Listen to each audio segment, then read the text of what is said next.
Okay, so in this video, we are going to go over breakouts and we're going to go over the two ways you want to trade a breakout. All right, so the first way is, a regular way where the market breaks out, okay, and basically it pulls back and it give you these stair step patterns, okay? So it's going up, down, up, down, up, down. It's giving you higher highs. And the same thing if the market's going down, it's giving you lower lows, right? So we want the step pattern because it's very predictable. We can look at our key levels, which is these swing highs right here or these swing lows, okay, and we can get in, around these swing highs and swing lows, okay. So that's why we want this stair step pattern, okay. Now, when the market breaks out, okay, it's going to give you these supply and demand areas right here. So a lot of times you will see demand right here, okay, demand right here when the market breaks out. So to me, when it comes to supply and demand, the way I trade it, I don't like to just trade supply and demand just because I see it. I like to combine my supply and demand. I like to trade it when the market is either breaking out or at support or resistance, or if the market is reversing. Now, when it comes to breakouts or any strategy, the best way to trade supply and demand, okay, is the first pullback and the second pullback. Because the first pullback and the second pullback, those are high quality trades. Those are the best trades you can take, period. Okay. When you are late in the trend, that's when smart money plays around. Okay. Either the market get really choppy or they blow past these zones or whatever the case is, and you're going to find yourself getting, stopped down a lot. And, we don't want that. Now, there are some times when I do, take the fourth or the fifth pullback, but that's rare, okay? 99% of the times I'm focusing on the first pullback and the second pullback. If I do take that fourth or the fifth pullback, it's because the market is trending very strong. And that usually happens maybe 3 times a month.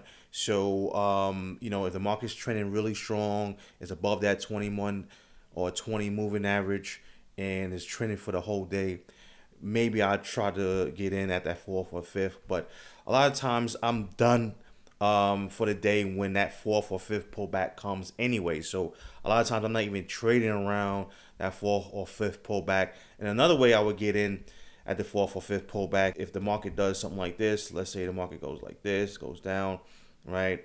And basically it breaks out, okay, of this, maybe pulls back. I'll probably get in at that pullback, look for that continuation, okay? So that is the only time I'm looking for that fourth or fifth pullback trade. But 99% of the times is this right here. But I'm always trying to get in that first pullback. These are the high quality trades right here, guys. So what I like to do, I like to get in the first pullback if I can. If I can't get in the first pullback, I'll definitely get in that second pullback. But that first pullback is really what I want, because that trade right there, not only is a high quality trade, you can actually get in and get, a lot of reward, okay, to the upside, because you're getting in, first. So you have to understand that. Some of you guys are late in the trend. You wait for the market to develop and say, oh, okay, now I see the market is trending. Let me trade right here. And this is the fourth pullback or the fifth pullback, and you're late. You're late to the game.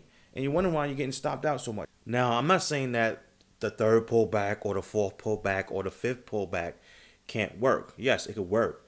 But those are low quality trades, okay? Because the trend is obvious now to most people. Now, smart money might play more games.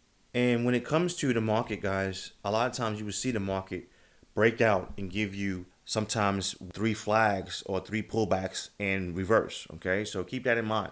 Not all the time, but sometimes you will see they will give you 3 pullbacks or 4 pullbacks, and then the market will reverse a little bit, right? So, guys, we want to master, okay, the first or the second. That's it. That's the core strategy, okay? The core strategy is always trying to master the first pullback and the second pullback, okay? And you really want to master that first pullback because that's the best trade you can take, okay? Period. Hands down. So keep that in mind. So let's look at the second way you can actually trade a pullback. Okay, so the second way you can trade a pullback is when the market breaks out, okay, but it breaks out a little bit. It's not going to break out a lot, okay, and it's going to pull back, okay. So a lot of times when it pulls back, it's going to pull back either to a demand area or a support or resistance area, okay. Usually maybe right here or right here, okay, and you're going to get some type of bounce around here, and then the market probably going to do something like this and then continue to go up higher. Okay, so this is another way we are going to attack breakouts. Same thing if the market is going down. Okay, if the market is going down and it breaks out, okay, sometimes it breaks out a little bit and it pulls back to these supply areas or resistance areas, and it continues to go down. So that's the second way we are going to attack breakouts, right? So let me show you guys some examples on the chart. Okay, so as soon as you mark down your levels, you go to your smaller time frame, which is either the 4-minute, 5-minute, or the 15-minute. Okay, someone asked me, hey, when do I go to the smaller time frame? As soon as you mark down your levels, you mark down your horizontal levels, you mark down your breakouts, and then you go to your smaller time frame. You don't wait. Just go as soon as you mark down your levels, right? Now, this is a 1 hour breakout right here. It's giving you this nice stair step pattern, okay? And this is what we want, okay, when we are trading the markets. We want the market to break out, giving you higher highs, right? And basically go into those key areas so we can take a trade, swing low right here, okay? Or either swing high. Notice it broke the swing high, but it went to the swing low right here. So these are the key areas, guys, we want to get in around here, all right, when the market is traded. So let me show you guys another example. Okay, so we have another breakout right here. The market's rolling back, breakout. Now, a lot of times you will see, you know, a one candle, you know, pullback, and then the market breaks, and it will actually, you know, find resistance around that one candle right here. So the market went down, pulled back, went down, pulled back, went down, pull back, giving you these stair step patterns, guys. All right, that's what we want. So let me show you guys an example of the second way we are going to trade breakouts. Okay, so here's the second way, guys. So we have a breakout right here. This is actually where the market opened right here. We have a breakout. It broke out just a little bit, and it slammed right back down, and it basically went to this support area right here, right? Went to this support area right here. A lot of times you will see the market, if it has a nice demand level, it will go to that demand level too. But anyway, went to this support area right here. It bounced off that support area, actually created some type of demand right here too, okay? And went back up. So this is the second way we're going to play these breakouts. Because a lot of times you will see the market break out just a little bit, okay?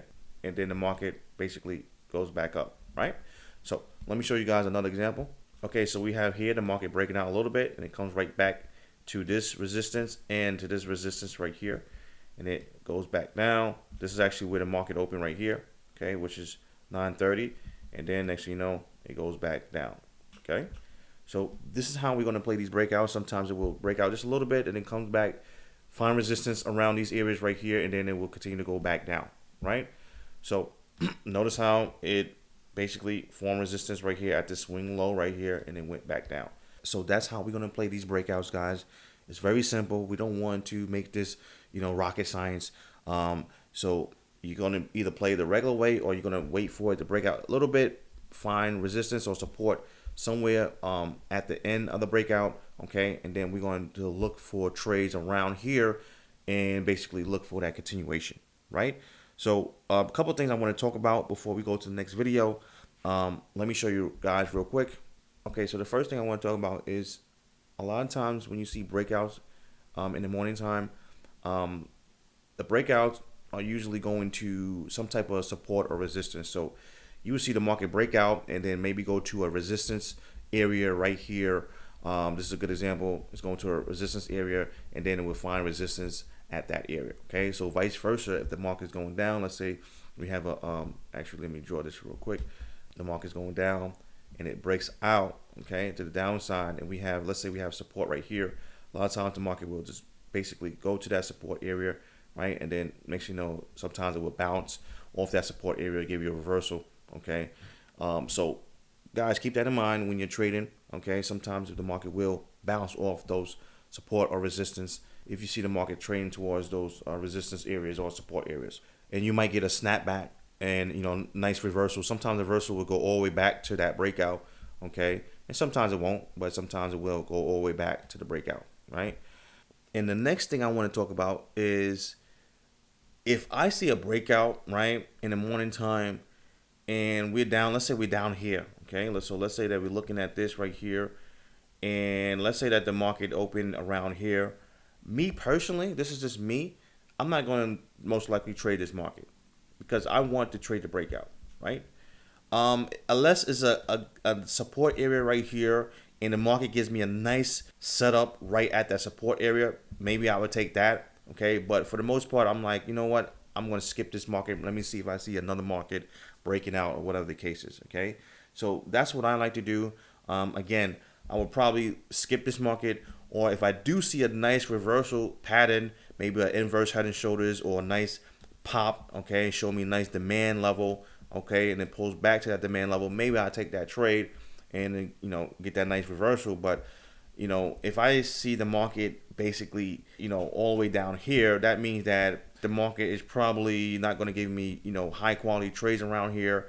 It might chop around, or it might just do something that's going to stop me out. So a lot of times I just ignore those markets, and I'll probably look at another market, right? So I want you guys to keep that in mind. Now, another thing to keep in mind is when I'm trading, honestly, I'm looking for maybe one trade per market. So I'm probably looking at 3 markets right now.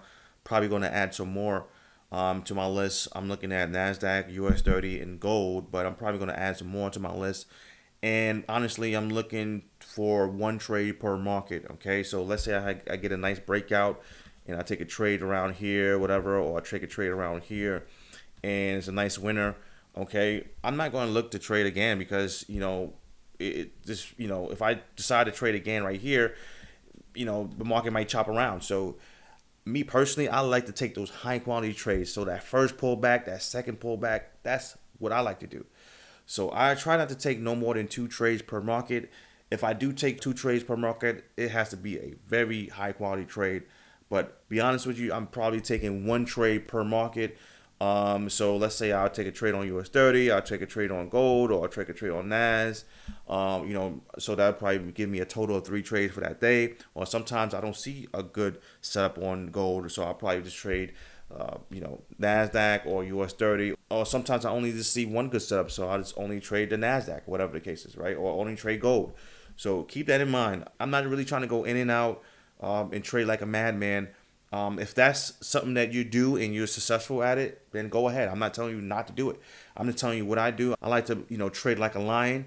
I like to hunt and basically look to attack when I see a high quality setup. That's how I like to trade. All right, so the next video, we are going to go over different setups you guys can use when you are trading the breakouts and when you're trading in horizontal lines. I do have more setups in the course later on, but we're going to just talk about these quick setups real quick, and then we're going to go from there, right? So let's go.